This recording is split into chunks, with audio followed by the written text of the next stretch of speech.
Meski sudah bercerai pada bulan Januari lalu, kini hubungan Okky Agustina dengan Gunawan Dwi Cahyo masih saja memanas. Bukan tanpa alasan, Okky lagi-lagi dibuat geram oleh Gunawan lantaran ex-pemain timnas itu dikabarkan telah menggadaikan mobil tanpa sepengetahuan Okky. Padahal sesuai putusan sidang, mobil tersebut ialah milik putra mereka, Miro Materazzi, yang hak asuhnya dipegang oleh Okky. Oleh karenanya, mantan istri dari Pasha Ungu itu meminta agar Gunawan Dwi Cahyo segera mengembalikan mobil yang bukan haknya. Lantas seperti apa respon Keisha Alvaro menyikapi perseteruan yang terjadi pada kedua orang tuanya tersebut?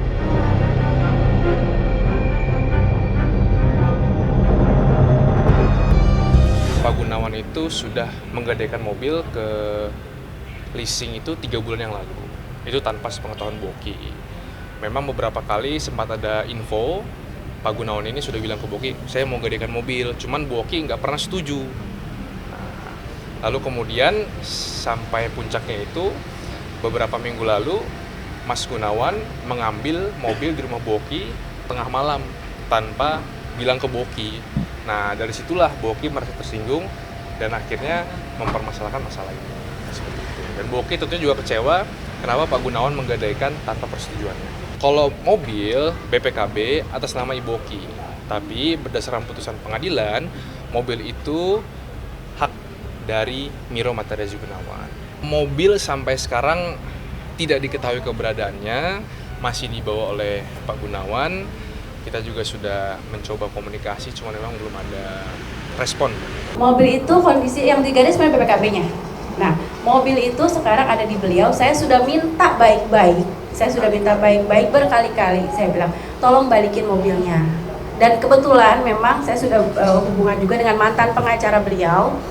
Dan si mantan pengacara itu sudah mengingatkan, Mbak, sebaiknya dibalikin mobilnya, jangan sampai ada masalah. Tapi sampai detik ini, mobil itu tidak dia kembalikan. Jadi tidak ada itikat baik untuk mengembalikan mobil itu.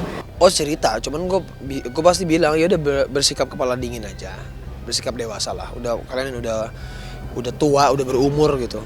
Jangan kayak anak kecil lah berdua gitu. Kemarin gue baru ditelepon sama nyokap untuk lakuin somasi karena papamu ngegadain BPKB yang nggak tahu buat apa.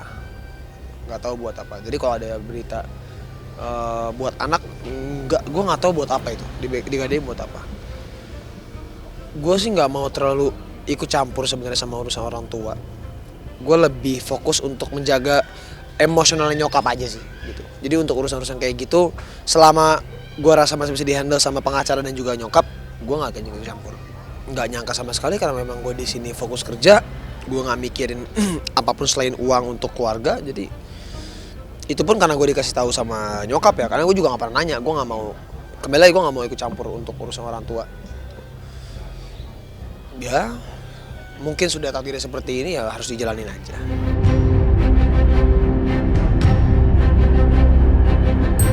Sejak mengetahui bahwa mobil milik anaknya digadai oleh Gunawan Dwi Cahyo, sebelumnya Okky Agustina sempat melayangkan somasi terhadap mantan suaminya itu.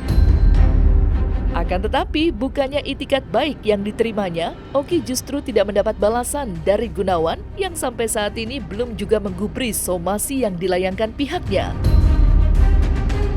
Oleh karenanya, Okky Agustina melalui kuasa hukumnya pun kembali melayangkan somasi kedua, sekaligus menjadi peringatan terakhir untuk Gunawan. Jika Gunawan kembali tak merespon somasi darinya, Okky pun tak segan-segan melaporkan mantan suaminya itu kepada pihak berwajib.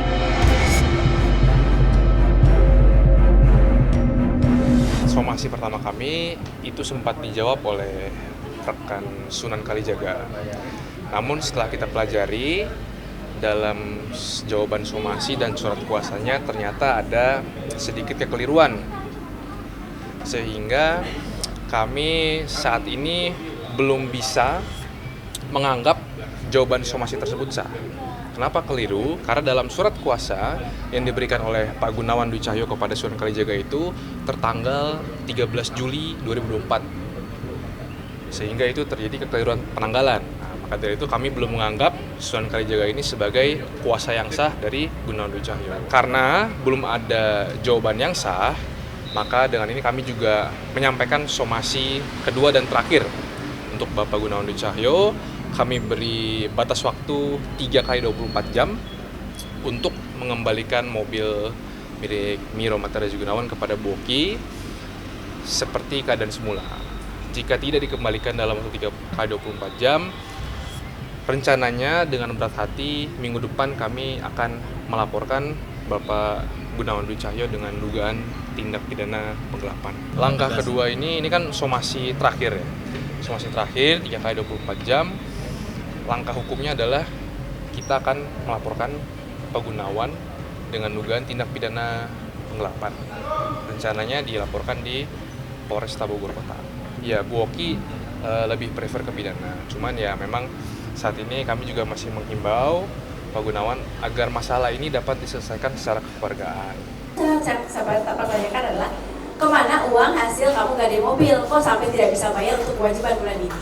Capek dengan keadaannya ya, maksudnya kok nggak selesai masalahnya gitu loh. Maksudnya berkaca dari pernikahan sebelumnya setelah cerai, memang sempat ada beberapa hal yang diajukan kembali ke pengadilan, tapi setelah itu udah beres gitu, nggak ada singgung-menyinggung lagi, nggak ada permasalahan lagi. Bahkan bisa saya spill juga, nanti mungkin bakal ada permasalahan baru lagi yang akan kalian dengarkan wahai pemirsa di rumah. Jadi ibu-ibu nikmatin lah, karena setelah somasi ini bakal ada drama lagi. Saya bisa kasih tahu itu aja. Gue nggak nyalahin bokap doang, tapi juga ada juga sikap nyokap yang mungkin masih kekanak-kanakan. Jadi dua-duanya masih kekanak-kanakan. Ya kalau sudah begini aku cuma bisa doain terbaik aja sih. Karena gue juga harus menjaga perasaan nyokap, gue juga harus menjaga perasaan bokap gue. Yang dimana cukup berat untuk menjadi penengah gitu. Untuk walaupun dalam hati terdalam pasti membela nyokap dong. Gitu. Tapi ya gue harus bisa adil, harus bisa melihat sesuatu secara objektif. Laki pengecut itu nggak bakal lari dari masalah. Dia akan menyelesaikan gitu. Jadi kalau ngerasa buka pengecut, dia jangan kabur gitu.